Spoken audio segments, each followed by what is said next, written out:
Well, good morning. What an awesome week for our program and our team. Trip to the Cayman Islands. Couldn't have gone any better for our group. And you schedule those holiday tournaments to go get some competitive games on a neutral court, and it ended up being where we got to play two really good teams. Obviously, Notre Dame was number 3 in the country, and South Florida is a really good basketball club. And I think we played 80 minutes of high level hoops. And Notre Dame, you got to see our group take 3 quarters that we had to kind of grind it out and defend and stay in the fight and be gritty. And in the fourth quarter, we finally broke loose and scored 31 and got cooking offensively. And that was a time that our team really grew up collectively, and then to turn around and bounce back. It's one of the things that's tricky about these holiday tournaments. You can play 3 games in 3 days or back-to-back games, and win or lose, it's an emotional turnaround, and our team bounced back against South Florida, and I would say that 40-minute performance was as good as we've had this season. And so couldn't be more proud of the group, and obviously earned a top 10 ranking for the first time in program history, and got a game tonight against Florida Atlantic, and so got to make sure we're locked in and handle our business, and then we'll turn the page for a pretty big game on Sunday that's looming. So I'll open it up to any questions. To have you guys playing at such a high level and being ranked in the top 10 right now? Yeah, it means a lot, especially from where we started, right? We took over this program, and it was 1-17 and rock bottom of the Power 4 level. And so as you build it and as you sign players and you do everything we do, you're building it for the long-term future of how do we catch the elite programs. And it's a big jigsaw puzzle that you're putting together. And so last year, before the injuries, we had a special group that was playing high-level basketball, and obviously the injuries made it where we didn't have the depth yet to absorb those and keep rolling. And so now this year, the depth that we have, the pieces of the puzzle all fit. You got some of these kids, Haley and Sedona and Madison, kind of our big 3, are playing elite-level basketball.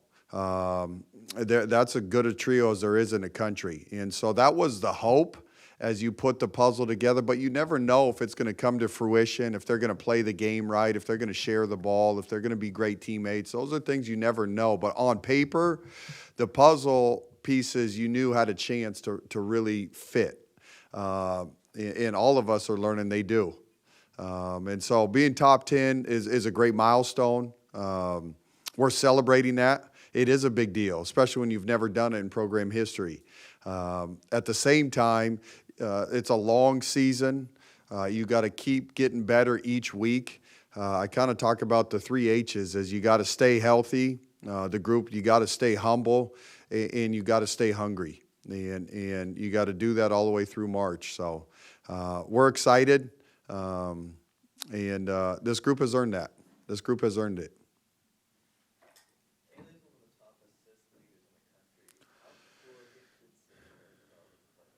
Yeah, that's, you guys, if you study her college career, I don't know if she's ever averaged more than 3 assists a game in her career. She scored over 2,000 points, and so she's been one of the best scorers in college basketball. But I think in our system, our style of play, and the usage that she gets as a ball handler in our pick and rolls, it's allowed people to see that Haley's way more than a scorer. She has great vision. She has great feel. She's a willing passer. We started calling her a playmaker. In our system, there's not much difference between the 1 and the 2. You're trying to find kids that you can put in pick and rolls in that they can go score or create, and that's where I call them playmakers. And so Haley is as gifted of a playmaker as there is in the country. And I know people tried to say she played out of position at previous schools. I don't even understand what that means. This is a dynamic elite guard.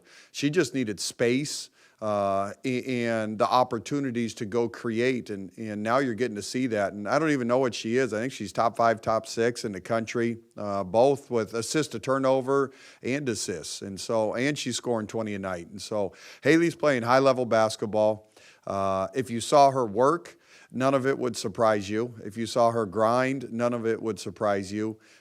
She's been prepared for this moment. And so I'm really, really happy for her. And I know she's enjoying it and having fun.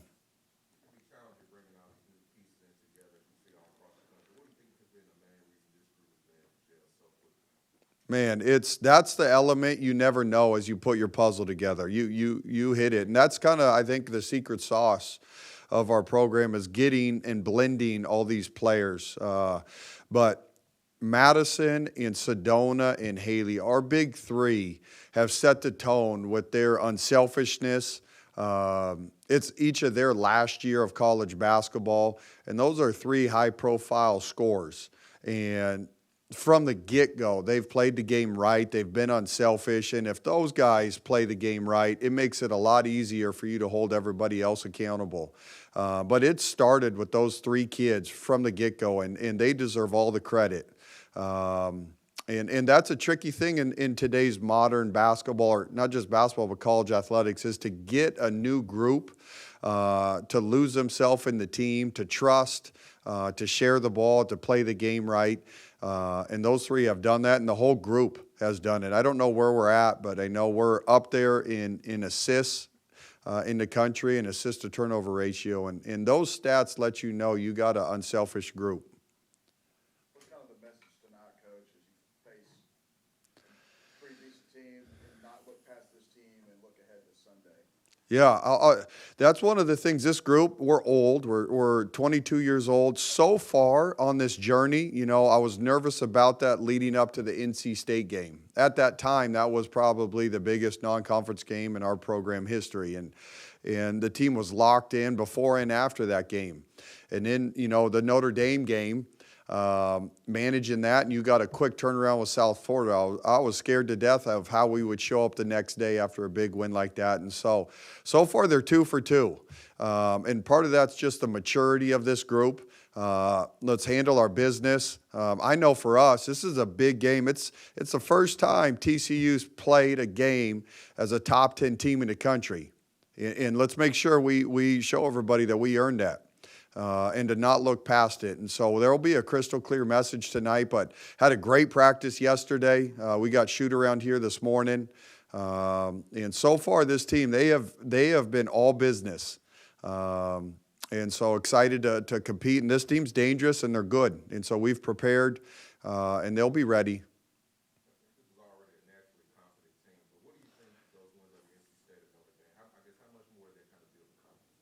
Yeah. This group individually is very confident in their abilities, but those wins, the NC State win, the Notre Dame win, collectively, with what we're doing in our system and our style of play, it now gives the team a lot of confidence. And with 6 new players, that's an important part of the process, is to get them to be all in with what we're trying to do. And it normally takes years to build this continuity, to build a program that's operating at this high level. And so for these guys to do it 8 games into the season is rare. That's definitely not normal. And so we're off to a great start. There's still a lot of work we got to do. And the key is you got to keep getting better each week.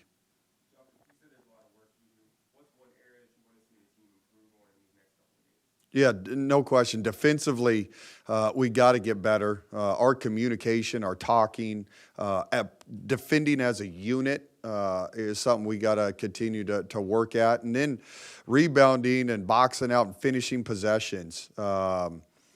Against elite level teams, you have to be nails, and we're not there yet. Which all that's normal. Again, it's a process this season, but to get where we want to get to at the end of the year, we got to get better defensively and finishing possessions and boxing out.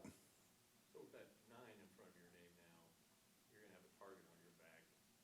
You guys embrace that? Yeah, no question. We talked. That was one of our messages yesterday. Is now you're the hunted, and Florida Atlantic coming in. We talked about how excited we were to play Notre Dame and how excited we were to play NC State, and so now you're the team that everybody's really excited to compete, and you have to embrace it. You have to talk about it. Make sure the mindset is healthy and right.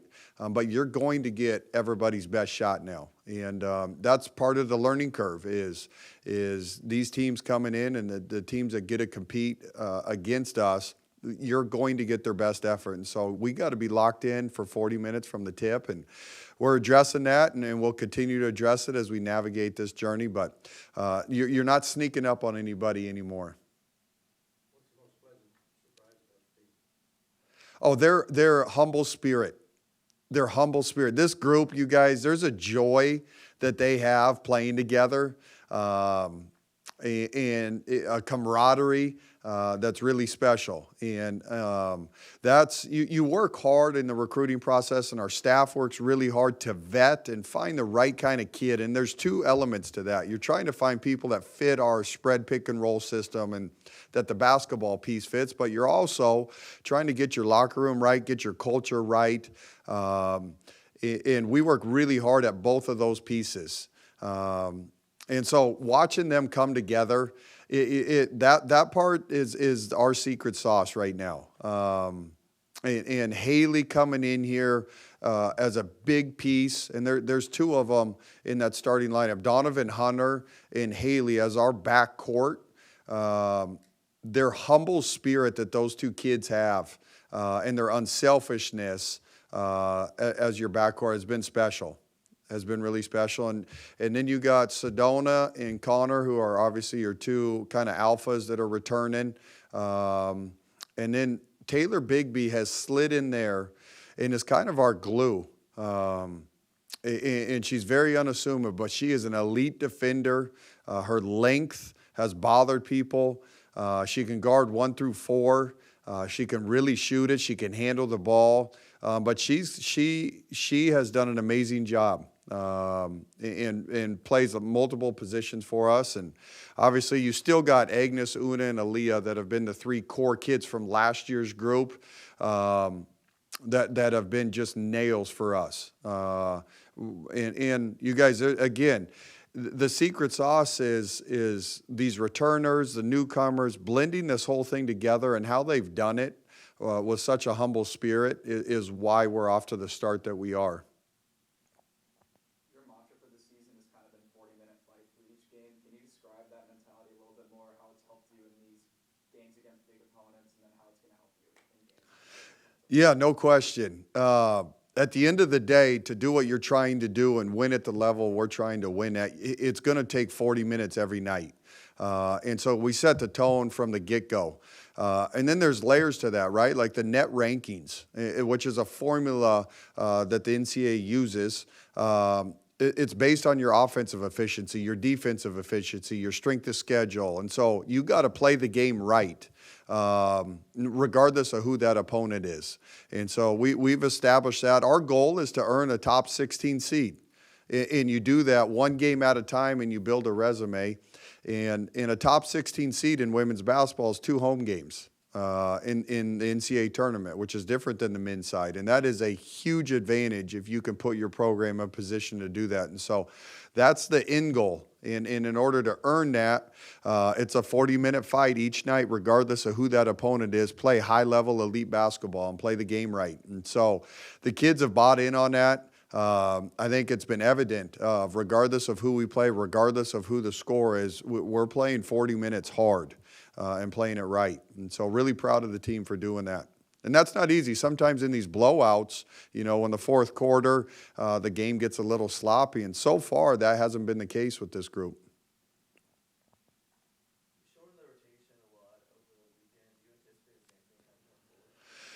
Yeah, it's tricky when you got a Notre Dame, when you got a South Carolina that are looming. You got to kind of figure out what your rotation is going to be for those games, and you don't want to walk into that battle, and that's the first time you use that rotation.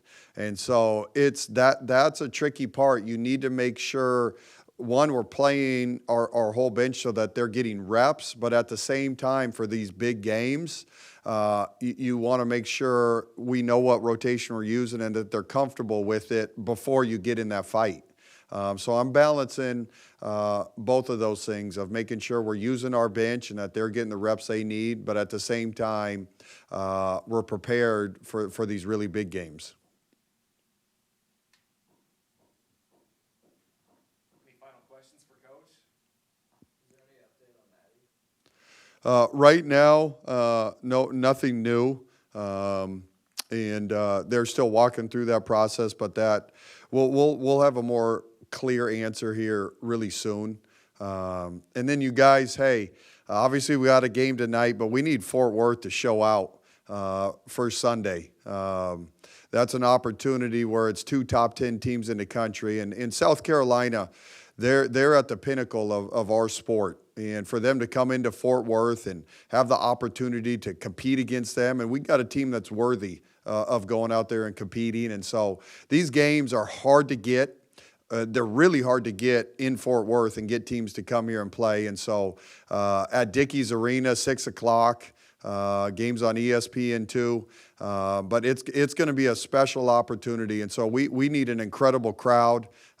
This team's worthy of coming out and watching and supporting. And so let's pack Dickies on Sunday. Thanks, you guys. Go Frogs.